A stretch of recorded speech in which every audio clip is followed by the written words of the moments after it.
Hello everyone, welcome back to MixbusTv. Hope you're having a great day. Welcome to another rapid fire Q&A. You guys love this series and I need your questions to keep it going, so go crazy in the comments down below. Before we start, check the info box down below for my mixing courses and special discounts and offers on plugin. Now you can see there's a join button under every MixbusTv video. That means you can become a MixbusTv member. If our videos are helping you, you want to support the channel, help me making more videos, better content, you can become a member, and if you click the button, you will see by doing that you can access to exclusive content like members only posts, news, videos, live streams, live chats, and even mix consultation on your material. But let's get to today's questions coming from Phoenix Matador Music question. So when I EQ out the low mids in a vocal, it cleans up a lot, followed by some multiband compression on the mids and the lows, but still feel like it's not smooth enough compared to a commercial track. So how do you get those smooth commercial track sounding vocals? I said this in another similar video. How much time do you have?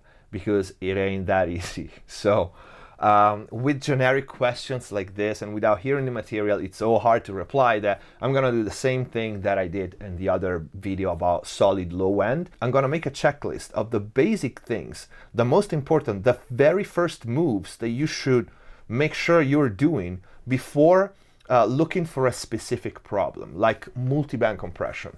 You don't grab a multiband compressor as a first thing after cleaning up the low end, given that you even have to clean up the low end. Okay, it's common, but it's not a rule. So with such open questions, open to so many answers like this, I think a basic checklist, it will help more. And then when you have that in check, then we can talk about specific problems. Vocals are the most diverse type of instrument element that you can possibly have in a mix, because every vocal is so different. Bass guitars, it can be different, but it's a bass guitar, you know what I mean? Electric guitar or drum, but vocals are so different. So sometimes a vocal needs one plugin, okay, and sometimes it needs 15. There's no rule, there's no way to say it. In this case in particular, he talks about smooth vocals, and then he talks about low mids, removing, multiband compressing the lows, and multiband compressing the mids. But smooth for me is in the high end, and he never mentioned the high end. So the very first thing when I think of smooth vocals is working on the high end. Are you low passing? Because most microphones nowadays and most singers have way too much high end because they're too close, because the mics today are very bright. So 9 times out of 10, I low pass vocals, and I low pass pretty high. Sometimes it can be up to 10K or 9K. And remember, when you low pass, it doesn't mean that you brick wall the frequency range to 10, 12K, 16K where you do it. No, you reduce it. You reduce it according to the slope that you use, 6, 12. This is what I usually use on vocals, so very smooth, very gentle, by 6 dB every octave. So even if you low pass a vocal at 10K, it starts at 10K and then it goes down by 6 dB every octave. That will not kill your high end at all, okay? It will smooth it out. So very first thing, make sure you try low passing. And it's pretty funny because when I give this advice, and I have a whole video on it, I get so much feedback from so many people telling me, wow, that alone just solved everything. Because we are so used to way too bright vocals, way too bright recording, especially when you record it and you don't have a reference, you don't have a comparison. That is the material that you hear first. You immediately get used to it. And everything that is bright sounds better, so everything that is darker sounds worse for the first 2 minutes that we listen to it, or the first A/B comparison. So people tend not to want to low pass vocals especially, but it's absolutely important. And so many times you don't realize that you have too much low end until you remove it, and until you go pretty high and you go, wow, now the vocals sit so much better.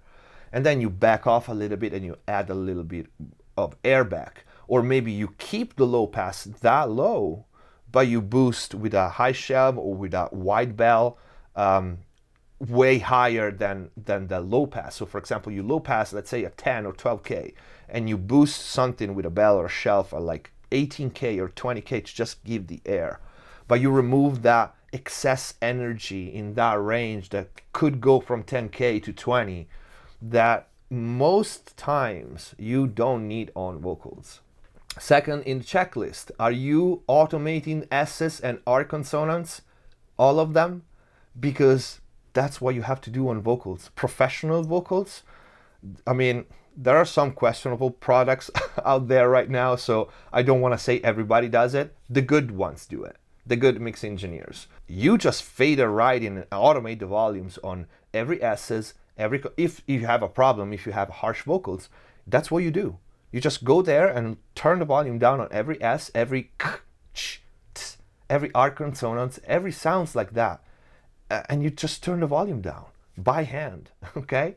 After that, you can use a de-esser, which helps, but don't make the de-esser do all the work for you, because even if we have great de-essers nowadays, if you start, applying 10, 12 dB of gain reduction on S's, they will start to sound like F, and then they will catch the S's. Most times, it's the hard consonants, the C's, the K's, the T's, all these sounds that make everything harsh.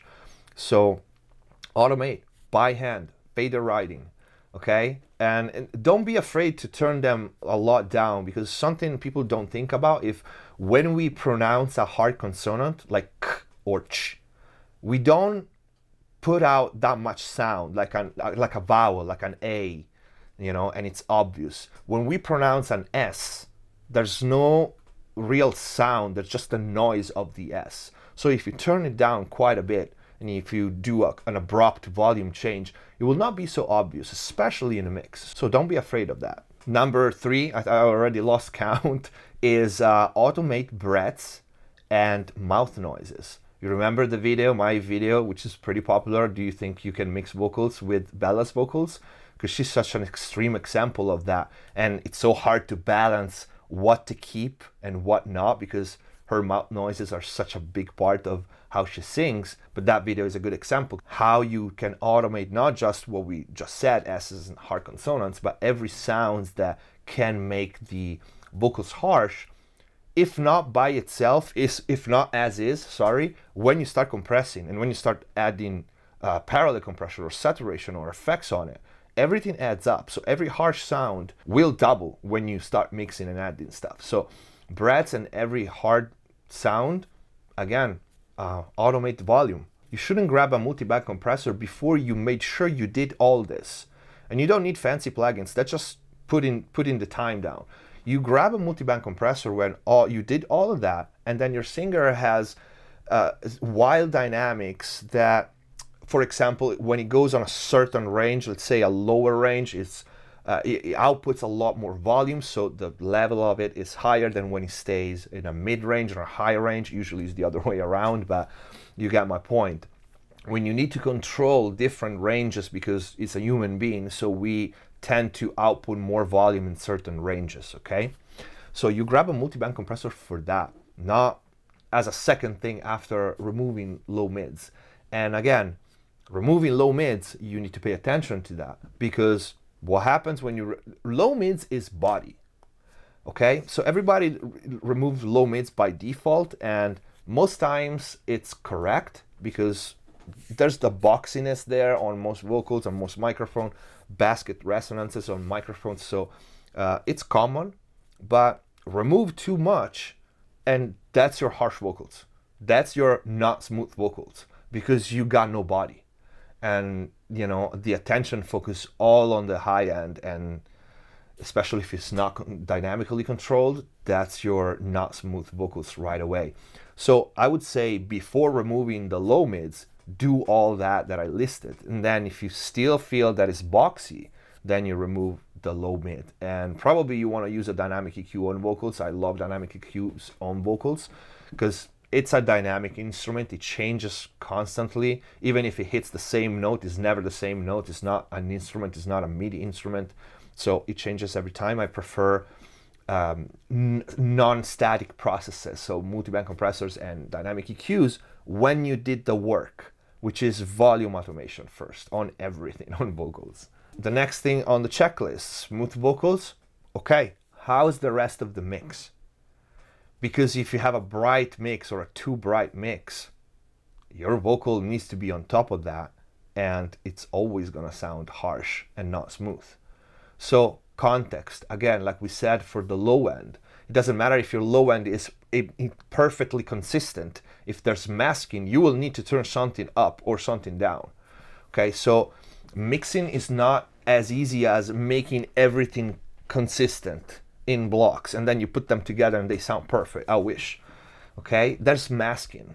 So everything in the mix every element in the mix interact with each other. So if your mix is too bright, you need to push the vocal to be brighter. That's not gonna work. That's why in the video that I mentioned before, where I was talking about low passing vocals, there wasn't just vocals, it's just mixes in general. Try in a mix in general, you want to have one or two elements that are the brightest. So you pick vocals and snare, vocals and hi-hats, vocals and a synth. Usually vocals is one of them. And then low pass the other elements, even just a little bit, even at 20K, even at 18K. Okay, so you give that range is a range. We are very sensitive to the high end, and it's what makes things sound harsh, especially with digital. If you mix in the box, you don't have hardware at all, which does it automatically, naturally. Hardware rolls off a little bit of high end in general. So if you don't have that, just do it. Low pass everything else but the one or two brightest elements, and then while you're mixing, always reference all the other elements' brightness to those. So do not make, while you're mixing, one of the other elements brighter than that, because then you have to make that one element that's supposed to be the brightest even brighter. And this is a vicious circle. You start doing that, it's, you know, that's how you end with a harsh vocal and a harsh mix. You need to be disciplined. You need to pick vocals is going to be my brightest elements and snare is going to be the second, and everything else needs to be darker. It doesn't matter how things sounds in solo, it's the mix that is important, okay? You will be surprised you start doing that, or even if you don't want a low pass, just use a high shelf to attenuate all the rest a little bit, how little boost in the high end you will need to make your mixes sound open and bright.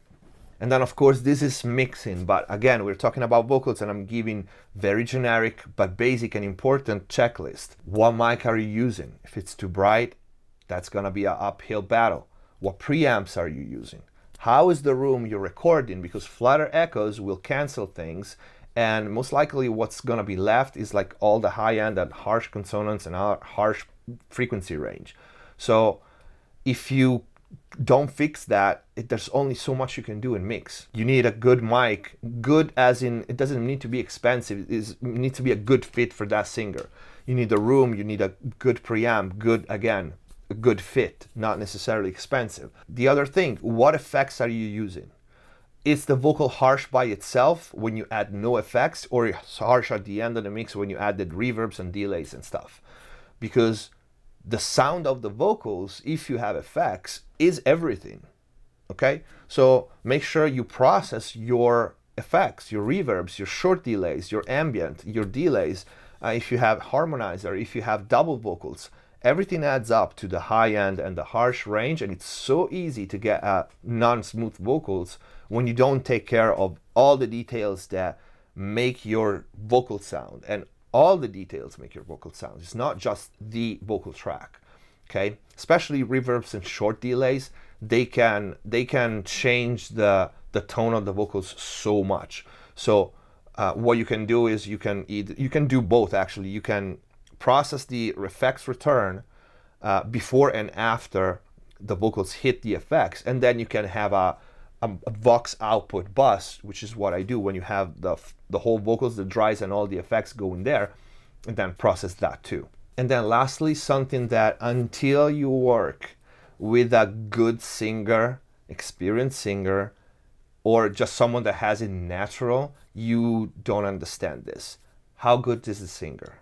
And I'm not talking about pitch. The way they pronounce S's and hard consonants and hard sound, it's so important for you to have a good enough material to make a smooth vocal. And some singers have it naturally. I work with some singers, the way they pronounce S's in front of a mic as opposed to when they speak is completely different. And when that happens, it's like heaven, because they're so good and they control their S's so much that you barely have to do anything.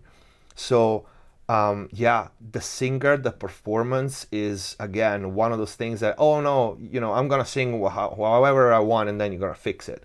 Well, yeah, sometimes that's the case, especially if you work with a big artist. They don't care, or they're used to people fixing it and you gotta fix it. But there's also some big artists that sounds like crap out there, you know, and they're so harsh. And that's one of the problems, because, you know, and they don't care, they sell anyway, so whatever.